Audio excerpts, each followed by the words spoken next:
ముఖ్యమంత్రి వర్యులు గారు చెప్పిన వివరాలేమి మళ్ళీ నేను తిరిగి చెప్పదలుచుకోలేదు. అందరిలాగా నేను కేవలం కొన్ని సూచనలే చేస్తాను. ముఖ్యంగా గతంలో 18-19 సంవత్సరంలో పెట్రోలియం ప్రోడక్ట్స్ మీద మన రాష్ట్ర ప్రభుత్వ ఆదాయం 21,914 కోట్లు. అప్పుడు తెలంగాణలో 20,300 కోట్లు మాత్రమే. అదే 23-24లో మన ఆదాయం 18,475 కోట్లకు పడిపోతే తెలంగాణలో అదే పెట్రోలియం ప్రోడక్ట్స్ మీద ఆదాయం 29,989 కోట్లకు పెరిగింది. అంటే మనకే వారికి 23-24లో వ్యత్యాసం సుమారు 10,000 కోట్లకు పెరిగింది. దీనికి కారణం అనాలోచితంగా ఆ ట్యాక్స్ ఈ ట్యాక్స్ అని చెప్పి రకరకాల ట్యాక్సులు వేసి రావాల్సిన ఆదాయాన్ని పూర్తిగా బాగొట్టుకొని తెలంగాణ నుంచి కానీ తమిళనాడు నుంచి కానీ ఇటు కర్ణాటక బార్డర్ నుంచి కానీ వస్తే అక్కడ ట్యాంక్ ఫుల్ చేసుకుంటున్నారు. మళ్ళీ ఇక్కడి నుంచి వెళ్ళాక మళ్ళీ అక్కడ ట్యాంక్ ఫుల్ చేసుకుంటున్నారు తప్ప గతి లేనివాడు తప్ప మత్తున్నవాడు ఎవడో ఇక్కడ పెట్రోల్ కానీ డీజిల్ కానీ కొట్టించుకోని పరిస్థితి. సో ఇటువంటి అనామలీస్ని గౌరవనీయులైన ముఖ్యమంత్రి గారు సరిచేయవలసినవి ఇంకొన్ని ఉన్నాయి. ఇటువంటివి సరి చేసుకుంటే ఆదాయం కూడా గణనీయంగా పెరిగే అవకాశం ఉంది. అలాగే మిగిలిన రాష్ట్ర ఆదాయం కూడా 18-19లో తెలంగాణ మనం నెక్ టు నెక్ ఉంటే మరి ఆయన ముఖ్యమంత్రిగా దిగిన తర్వాత రాష్ట్రం అధ్వానంగా ఎలా అయింది, తెలంగాణకి మనకి రాష్ట్ర ప్రభుత్వ ఆదాయంలో 23-24కి 1,500 గ్యాప్ ఉన్నది 45,000 కోట్ల గ్యాప్కి వెళ్ళింది. సో ఇది గౌరవనీయులైన ముఖ్యమంత్రి గారి దృష్టికి తీసుకొస్తే చాలా సవరణలు చేసుకునే అవకాశం ఉంది. ఇంకొద్ది 2 నిమిషాల్లో ముగిస్తాను అధ్యక్ష, ఎక్కువసేపు తీసుకోను. ఇప్పుడు ఈ అప్పులు ఏదైతే చూపెట్టారో 9,73,000 వరకు 73,000 కోట్ల వరకు నేను గతంలో ఈ అప్పుల మీద సిఏజీ ముర్ము గారిని గిరీష్ ముర్ము గారిని కూడా 2 సార్లు కలిశాను. కేంద్ర ప్రభుత్వానికి కూడా ఈ అప్పులన్నీ సవివరంగా హెడ్ బై హెడ్ నాకు వచ్చిన ఇన్ఫర్మేషన్ని head by head cross verify చేసుకుంటే సుమారు 11 లక్షల కోట్ల రూపాయలు వచ్చింది. మరి ఇప్పుడు అది 9,73,000 అంటే డెఫినెట్గా గౌరవనీయులైన ముఖ్యమంత్రి గారు చెప్పినట్టు తవ్వి కొద్దీ ఇంకా వస్తున్నాయన్నారు. ఇంకా కనీసం 1,25,000 కోట్ల వరకు మీరు తప్పకుండా తవ్వవలసిన అవసరం ఉందని నేను పెద్దలకు తెలియజేస్తున్నా. ఎటువంటి అనుమానం లేదు. కాంట్రాక్టర్ల బాకీలు ఇవన్నీ 1,25,000 వరకు చూపెట్టారు. 1,13,000 కోట్లు సుమారు 1,75,000 కోట్ల వరకు ఖచ్చితంగా ఉంది.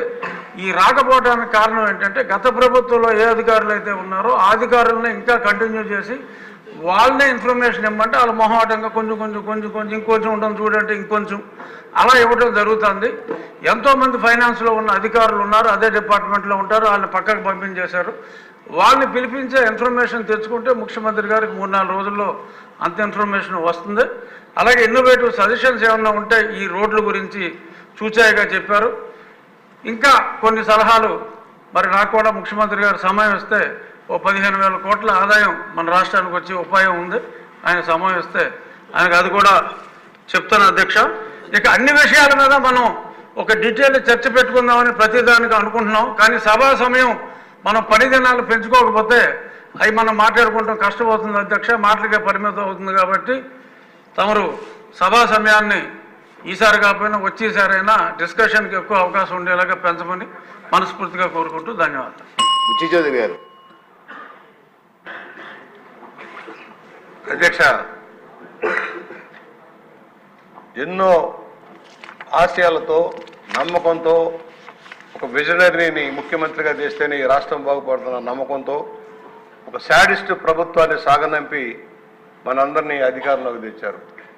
ఇవాళ ప్రజల ఆశలు కూడా ఉన్నాయి, నమ్మకం ఉంది, ఆశలు ఉన్నాయి. కానీ పరిస్థితులు ఏ విధంగా ఉన్నాయో ఇప్పుడు ముఖ్యమంత్రి గారు ఏదైతే వైట్ పేపర్ పెట్టి ఆర్థికం మీద అనేక రంగాల మీద శ్వేతపత్రాలు విడుదల చేశారో అది అర్థం పడుతుంది రాష్ట్రంలో ప్రగతిని గురించి. ఒక శాడిస్టు అధికారంలోకి వస్తే ఏ విధంగా పరిపాలన విచ్ఛిన్నం చేస్తాడో మనం చూసాం. తీవ్రంగా నష్టపోయిన ఈ రాష్ట్రాన్ని గాడిలో పెట్టాలంటే ఒక విజనరీ స్వర్ణాంధ్రప్రదేశ్ లక్ష్యంగా 2020 విజనరీ ఎలాగా ఒక డ్రాఫ్ట్ నోటిఫికేషన్ మనం తయారు చేసామో అదే చందాన్ని ఇవాళ ముందుకెళ్లాల్సిన పరిస్థితి ఉంది. ఇవాళ ఇక్కడ చాలామంది ముఖ్యమంత్రి గారికి ఇవాళ చాలామంది కొత్త వాళ్ళు వచ్చారు సార్. అక్కడ కూడా ఏదో చేయాలన్న తపనలో ఉన్నారు. ఏది ప్రయారిటీ? మనం కూడా మన ఆర్థిక పరిస్థితిని బట్టి ముందుకెళ్ళాలి. ఈ సంవత్సరం గడ్డు సంవత్సరంగా మనం వ్యవస్థ ఉన్నాం మా బట్టి వాళ్ళం. వాళ్ళు ఇక్కడ ఉన్న వాళ్ళు కూడా ఏదో చేయాలన్న తపనతో వచ్చారు. ఏది మనం వెళ్ళగలం, ఏది ఈ సంవత్సరం వెళ్ళగలం, రాబోయే బడ్జెట్ నాటికి ఏమి కేటాయింపులు చేయగలం, ఏదేది ప్రయారిటీ తేగలమో ఒక్కసారి సందేశం ఇవ్వాల్సిన అవసరం ఉంటుంది. 1-2 సార్లు ఉమ్మడి శాసనసభ్యుల మీటింగ్ కూడా పెట్టి మీరు ఎక్స్ప్లెయిన్ చేస్తూ ఉంటే దాని ప్రకారం ముందుకెళ్లేదానికి అవకాశం ఉంటుంది. ప్రజలకు అర్థం కావాల్సిన అవసరం ఉంది సార్. ఎందుకంటే మా దగ్గరికి భారీగా వస్తూ ఉన్నారు, అనేక డిమాండ్తో వస్తూ ఉన్నారు. మన మీద నమ్మకంతో అనేక వర్గాల వారు, అసంఘటిత రంగంలో ఉన్నవారు, లేక కాంట్రాక్టర్గా పనిచేసేవాళ్ళు, వీళ్ళందరూ ఎన్నో ఆశలు వచ్చారు. మనం ఏదో చేయగలం నమ్మకంలో వచ్చారు. అవన్నీ ఏమేమి చేయగలమో దఫదఫాగా టాప్ ప్రయారిటీలో రోడ్లు ఉన్నాయి సార్. రహదారుల విచ్ఛిన్నాన్ని ముందు తక్షణమే బాగు చేయాల్సిన పరిస్థితి ఉంటుంది.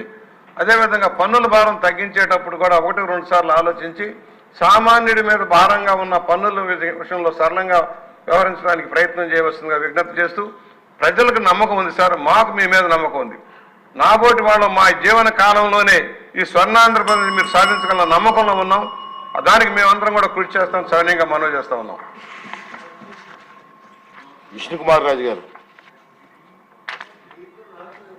అధ్యక్ష, నమస్కారాలు అధ్యక్ష.